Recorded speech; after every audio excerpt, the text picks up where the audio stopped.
semangat belajar. Bertemu lagi dengan saya, Ibu Ermika Simangunsong, dalam sesi belajar matematika online. Kali ini kita masuk ke logaritma bagian kedua. Adapun subtopik kita di pertemuan kali ini adalah untuk membahas sifat-sifat logaritma bagian pertama. Baiklah anak-anak, semoga penjelasan, contoh soal, dan penyelesaian yang akan kita pelajari bersama dapat kamu pahami dengan baik. Selamat mengikuti.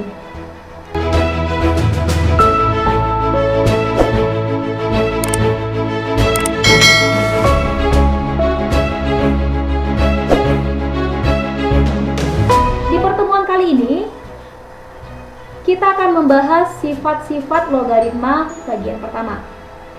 Di pertemuan kali ini kita akan membahas 3 sifat logaritma dengan syarat sebagai berikut. P lebih besar dari 0, P tidak boleh 1, tidak boleh sama dengan 1, kemudian A lebih besar dari 0, B lebih besar dari 0.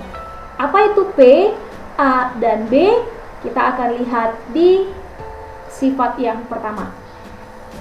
P logaritma A kali B, nah ternyata P itu adalah basis. Sehingga basis itu harus lebih besar dari 0, kemudian basisnya tidak boleh sama dengan 1. A dan B ternyata adalah numerus. Nah, syarat numerus itu di awal bahwa A harus lebih besar dari 0 dan B lebih besar dari 0, sehingga numerus harus lebih besar dari 0. Sementara basis itu lebih besar dari 0 dan tidak boleh 1. Oke. P logaritma A kali B, kalau numerusnya dikalikan, maka nilainya sama dengan bentuk P logaritma A tambah P logaritma B. Jadi numerusnya dipisah sehingga menjadi bentuk penjumlahan logaritma. Kemudian sifat yang kedua, P logaritma A per B. Sekarang numerusnya bentuk pembagian. Itu nilainya sama dengan P logaritma A kurang P logaritma B. Sehingga kalau dipisah, bentuk numerus yang bentuknya pembagian itu kalau dipisah itu menjadi bentuk pengurangan logaritma. Kemudian sifat yang ketiga, P logaritma A pangkat N. Nah, numerusnya berpangkat. Pangkatnya si numerus ini boleh kita buat menjadi koefisien. Jadi koefisiennya N kali P logaritma A. Supaya lebih paham, kita akan mengerjakan contoh-contoh berikut ini. Yang pertama, 2 log 5 tambah 2 log 7. Ini adalah bentuk penjumlahan logaritma yang basisnya sama-sama 2. Lihat, suku pertama basisnya 2. Suku yang kedua basisnya 2, sehingga bentuk penjumlahan logaritma yang basisnya sama boleh kita tulis menjadi 2. Boleh kita tulis menjadi 2 logaritma. Nah, kita lihat sifat yang pertama tadi. Kalau bentuk penjumlahan logaritma yang basisnya sama, maka itu numerusnya boleh kita kalikan. Sehingga 2 logaritma 5 kali 7 sama dengan 2 logaritma 35. Contoh yang kedua, 3 log 21 kurang 3 log 7. Berarti contoh yang kedua ini adalah bentuk pengurangan logaritma yang basisnya sama, yaitu basisnya sama-sama 3. Seandainya basisnya berbeda, maka tidak berlaku sifat yang pertama dan kedua ini. Jadi, kapan penjumlahan dan pengurangan logaritma itu bisa berubah bentuknya menjadi perkalian numerusnya ataupun pembagian numerusnya itu adalah ketika basisnya sama. Oke? Nah, 3 log 21 kurang 3 log 7. Maka boleh kita tuliskan menjadi 3 logaritma. Karena dia bentuk pengurangan, maka numerusnya boleh dibagikan sama dengan 3 logaritma 21 bagi 3. Itu hasilnya 21 bagi 7, hasilnya 3. Nah, kemudian untuk 3 log 3 log 3 itu ada nilainya ya. Nilainya itu bilangan bulat. 3 pangkat berapa supaya 3? Maka hasilnya 1. Sementara soal yang pertama tadi, coba kita lihat. Soal yang pertama tadi kan 2 log 35. 2 pangkat berapa supaya 35? Nilainya ada, tapi bukan bentuk bilangan bulat. Nah, untuk menentukan nilainya berapa, kita boleh menggunakan kalkulator atau boleh menggunakan tabel logaritma. Gitu ya.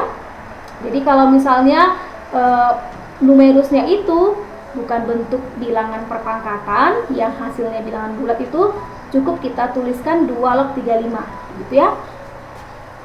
Contoh yang ketiga, 2 log 24 tambah 2 logaritma 3 kurang 2 logaritma 9. Langkah pertama ketika kita bertemu dengan soal penjumlahan dan pengurangan logaritma adalah kita cek basisnya dulu.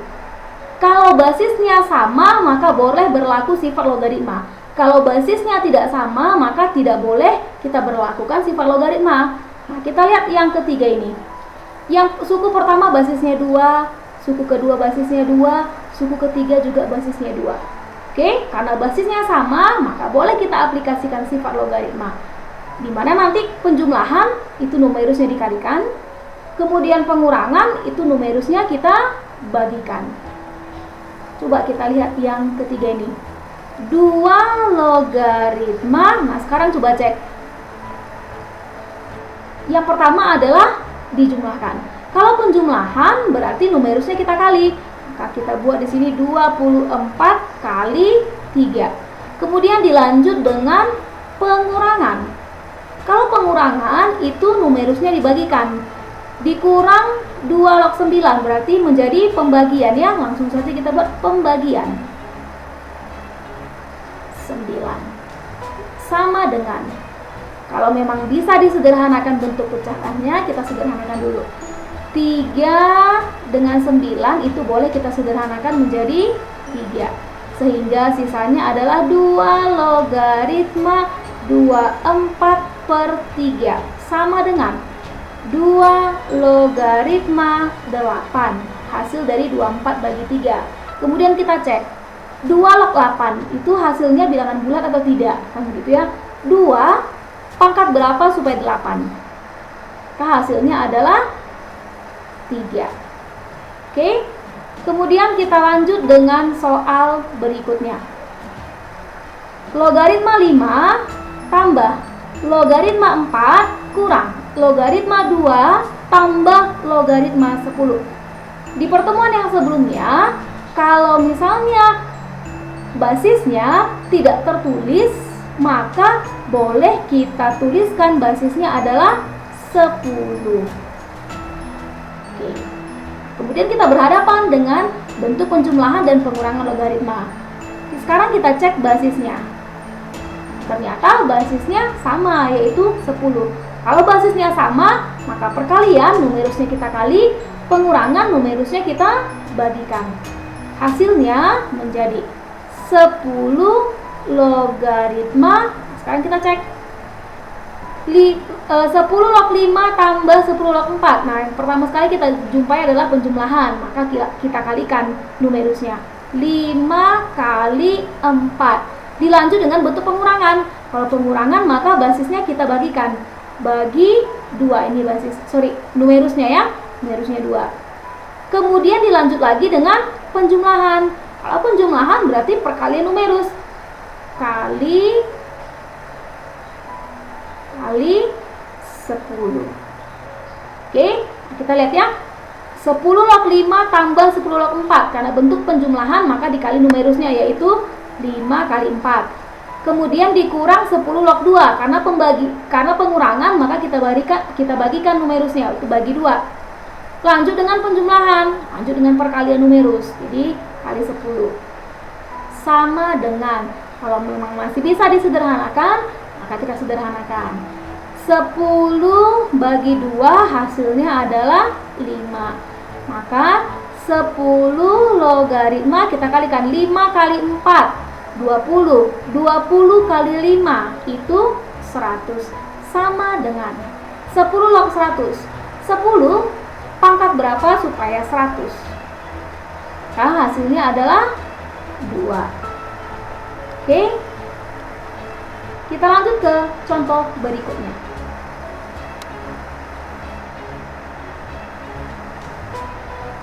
Soal nomor 5. 2 kali 3 log 9. Maka boleh kita tuliskan 2 kali, sekarang ini 3 log 9. 3 pangkat berapa supaya 9? Maka hasilnya 2. Ya, 3 pangkat 2 hasilnya 9 begitu ya. Sehingga 2 kali 2 sama dengan 4. 2 yang pertama ini itu adalah koefisiennya. Sementara 2 yang bentuk kedua itu adalah hasil dari 3 logaritma 9. Oke, next. 5 kali 2 log 2.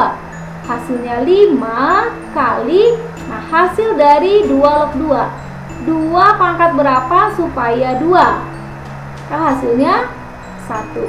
Sehingga 5 kali 1 sama dengan 5. Next. 2 kali 5 log 10 kurang 5 log 4. Nah, kita ketemu kembali ke bentuk pengurangan logaritma. Nah, pengurangan logaritma itu boleh kita gunakan sifat-sifat logaritma apabila basisnya sama. Nah, sekarang kita cek basis yang pertama 5, basis yang kedua 5. Kalau sama, maka kita lanjut dengan memakai sifat yang kedua ya. Bentuk pengurangan logaritma boleh kita tukar bentuknya menjadi pembagian numerusnya. Nah, tapi ada langkah yang harus kita lakukan. Ini 2 ini kan koefisiennya ya. Koefisien dari 5 log 10. Supaya memudahkan kita menggunakan sifat, maka 2 koefisiennya ini tadi boleh kita konversi bentuknya atau boleh kita buat penulisannya menjadi perpangkatan numerusnya. Itu sifat yang ketiga tadi ini. Coba lihat sifat yang ketiga ya. P logaritma A pangkat N. Nah, kalau misalnya numerusnya berpangkat, maka pangkatnya boleh jadi koefisien. Boleh berlaku timbal balik ya. Sekarang kita koefisien. Koefisien boleh kita jadikan pangkat dari numerusnya. Gitu ya. Sekarang kita lihat yang bentuk berikutnya ini. Berarti soal kita yang nomor 7 boleh kita buat bentuknya seperti ini. 5 logaritma 10 pangkat 2. Jadi koefisiennya itu kita buat menjadi pangkat numerusnya. Dikurang 5 logaritma 4 sama dengan 5 logaritma. Nah, 10 pangkat 2 itu artinya 10 kali 10. Jadi 100 ya.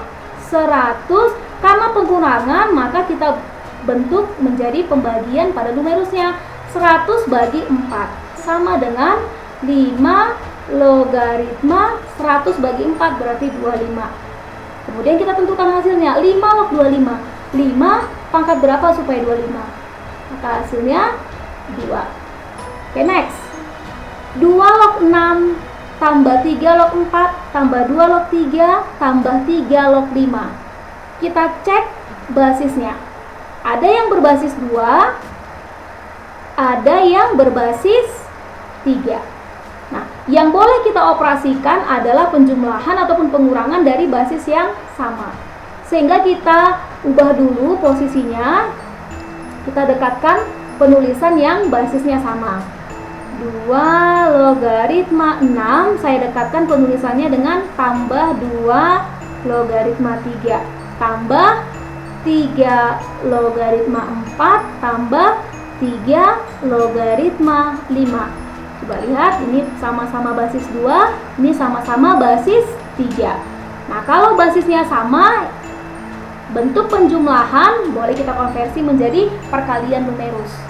Sehingga 2 logaritma ini 2 log 6 tambah 2 log 3 berarti menjadi 2 log 18. Hasil dari 6 kali 3. Tambah 3 log 4 tambah 3 log 5. Maka menjadi 3 logaritma 4 kali 5 berarti 20. Nah, untuk ini 2 log 18 tambah 3 log 20 itu tidak boleh lagi kita jumlahkan, tidak boleh kita gunakan lagi sifat logaritma. Karena apa? Karena basisnya sudah tidak sama. Jadi Hasilnya cukup sampai 2 log 18 tambah 3 log 20. Kita lanjut ke contoh nomor 9. 5 log 49 tambah 7 log 6 tak kurang 5 log 7 tambah 7 log 10. Nah, kita tentukan dulu, cek dulu basisnya. Ada yang berbasis 5, ada yang basisnya 7. Maka kita dekatkan dulu penulisannya supaya kita gampang mengoperasikannya. 5 logaritma 49 itu kita buat kurang 5 logaritma 7 tambah 7 logaritma 6 tambah 7 logaritma 10 sama dengan. Kemudian kita cek ya, ini yang sama-sama basis 5, ini yang sama-sama basis 7. Kalau pengurangan, maka boleh kita konversi bentuknya menjadi pembagian untuk numerusnya. Asalkan basisnya sama ya. Berarti 5 logaritma 49 per 7 tambah 7 logaritma, langsung kita kalikan 7 log 6 tambah 7 log 10. Karena penjumlahan logaritma basis sama, kita kalikan numerusnya. 6 kali 10 berarti 60. Atau bentuk akhirnya adalah 5 logaritma 7, hasil dari 49 bagi 7 tambah 7 logaritma 60. Nah, untuk 5 log 7 tambah 7 log 60 ini sudah tidak bisa lagi kita lakukan, sudah tidak bisa lagi kita aplikasikan sifat dari logaritma. Kenapa? Karena basisnya sudah tidak sama. Oke, kita lanjut ke contoh yang terakhir. 5 kali 2 log 3 ya, 5 kali 2 log 3 tambah